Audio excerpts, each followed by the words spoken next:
Hello friends, welcome back to Aina knowledge academy. നമ്മുടെ 30 ദിവസത്തെ English ചലഞ്ചിൻ്റെ 2ാം ദിവസത്തിലേക്ക് ഏവർക്കും ഹൃദ്യമായ സ്വാഗതം. ആദ്യത്തെ ദിവസം നമ്മളെങ്ങനെ സ്വയം പരിചയപ്പെടുത്താമെന്ന് പഠിച്ചു. അത് എല്ലാവർക്കും ഇഷ്ടപ്പെട്ടു എന്ന് കരുതുന്നു. ഇന്ന് നമ്മൾ പഠിക്കാൻ പോകുന്നത് ഇംഗ്ലീഷിൻ്റെ ഏറ്റവും അടിസ്ഥാനമായ കാര്യമാണ്, അക്ഷരമാലയും അവയുടെ ശരിയായ ഉച്ചാരണവും. ചിലപ്പോൾ നിങ്ങൾ വിചാരിക്കാം, അക്ഷരങ്ങളൊക്കെ ഞങ്ങൾക്കറിയുന്നതല്ലേ. പക്ഷേ ഇംഗ്ലീഷ് അക്ഷരങ്ങൾ കൃത്യമായ രീതിയിൽ ഉച്ചരിക്കാൻ പഠിച്ചാൽ മാത്രമേ നമുക്ക് നല്ല കോൺഫിഡൻസോടെ ഇംഗ്ലീഷ് സംസാരിക്കാൻ കഴിയൂ. പല വാക്കുകളിലും ചില അക്ഷരങ്ങൾ നമ്മൾ എഴുതും, പക്ഷേ ഉച്ചരിക്കില്ല. അത്തരം രഹസ്യങ്ങളും ഈ വീഡിയോയിൽ ഞാൻ പറയുന്നുണ്ട്. വീഡിയോ സ്റ്റാർട്ട് ചെയ്യുന്നതിന് മുമ്പ് ഒരു കൊച്ചു ചോദ്യം. ഈ ബോർഡിൽ കാണുന്ന ഈ ഒരു വാക്ക് നിങ്ങൾ എങ്ങനെയാണ് വായിക്കുന്നത്? ഹോണസ്റ്റ് എന്നാണോ അതോ ഓണസ്റ്റ് എന്നാണോ? ഇതിൻ്റെ ആൻസർ കമൻറ്റ് ചെയ്യാൻ മറക്കരുത്.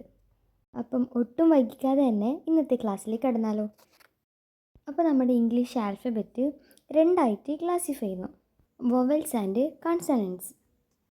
ആദ്യം നമുക്ക് വൊവൽസിനെ പറ്റി പഠിക്കാം.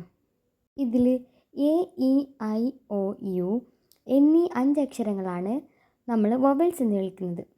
മലയാളത്തിലെ സ്വരാക്ഷരങ്ങൾ പോലെ വളരെ പ്രധാനപ്പെട്ടതാണ് ഇവ. മിക്കവാറും എല്ലാ ഇംഗ്ലീഷ് വാക്കുകളിലും ഒരു വൊവലെങ്കിലും ഉണ്ടായിരിക്കും. ഉദാഹരണത്തിന് ക്യാറ്റ് എന്ന വാക്കിൽ 2ാമത്തെ അക്ഷരം എ ആണ്, അത് വൊവലാണ്. അതേപോലെ തന്നെ ഡോഗ് എന്ന വാക്കിൽ ഒ, അതും വൊവലാണ്. ഒരു വാക്ക് സ്റ്റാർട്ട് ചെയ്യുന്നത് വൊവൽ ശബ്ദത്തിലാണെങ്കിൽ അതിനു മുൻപിൽ ആൻ ചേർക്കണം. ഉദാഹരണത്തിന് an apple, an elephant, an ice cream, an orange, an umbrella. പക്ഷെ ഒരു കാര്യം ശ്രദ്ധിക്കുക, ചില വാക്കുകൾ യു എന്ന വവലിൽ തുടങ്ങുമെങ്കിലും കൺസേൺഡ് സൗണ്ട് ആണെങ്കിൽ എ ആണ് ഉപയോഗിക്കുക. ഉദാഹരണത്തിന് എ യൂണിവേഴ്സിറ്റി, ഇവിടെ യു എന്ന ശബ്ദമാണ് വരുന്നത്. പിന്നെ വന്നിട്ട് consonant letters of the alphabet, അതായത് 5 വൊവൽസ് ആൽഫബറ്റ് ഒഴിച്ച് ബാക്കിയുള്ള 21 അക്ഷരം നമ്മൾ കൺസണൻസ് എന്ന് വിളിക്കുന്നു. ഇനി നമുക്ക് ഏറ്റവും പ്രധാനപ്പെട്ട ഭാഗത്തിലേക്ക് വരാം. ഇംഗ്ലീഷിലെ ഏറ്റവും വലിയ തമാശ എന്താണെന്നറിയോ? ചില അക്ഷരങ്ങൾ വാക്കുകളിലുണ്ടാവും, പക്ഷെ നമ്മൾ അവരെ ഉച്ചരിക്കില്ല. ഇതിനെയാണ് സൈലൻറ്റ് ലെറ്റേഴ്സ് എന്ന് പറയുന്നത്. നമുക്ക് കുറച്ച് ഉദാഹരണങ്ങൾ കാണാം.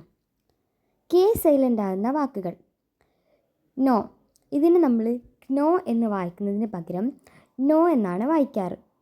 അടുത്ത വാക്ക് നൈഫ്, ഇവിടെയും കെ സൈലൻ്റ് ആണ്. നോളജ് എന്ന് വായിക്കുന്നതിന് പകരം നോളജ് എന്നാണ് ഇതിന് നമ്മൾ വായിക്കുന്നത്, ഇവിടെയും കെ സൈലൻ്റ് ആണ്. തുടക്കത്തിൽ നമ്മൾ പറഞ്ഞ ഈ ഒരു വാക്ക് ശ്രദ്ധിച്ചോ? അതിൽ എച്ച് സൈലൻ്റ് ആണ്. അതുകൊണ്ട് തന്നെ ഹോണസ്റ്റ് എന്ന് വായിക്കുന്നതിന് പകരം നമ്മൾ ഓണസ്റ്റ് എന്നാണ് വായിക്കാറ്. അപ്പോൾ ഇന്നത്തെ ക്ലാസ്സിൽ നമ്മൾ അക്ഷരങ്ങളെക്കുറിച്ചും അവയുടെ ശരിയായ ഉച്ചാരണത്തെക്കുറിച്ചും പഠിച്ചു. ഇന്നത്തെ നിങ്ങളുടെ ഹോംവർക്ക് ഇതാണ്: വോക്ക് എന്ന വാക്കിലെ സൈലൻറ്റ് ലെറ്റർ ഏതാണ്? അറിയുന്നവർ ഇപ്പോൾ തന്നെ കമൻറ്റ് ചെയ്യുക.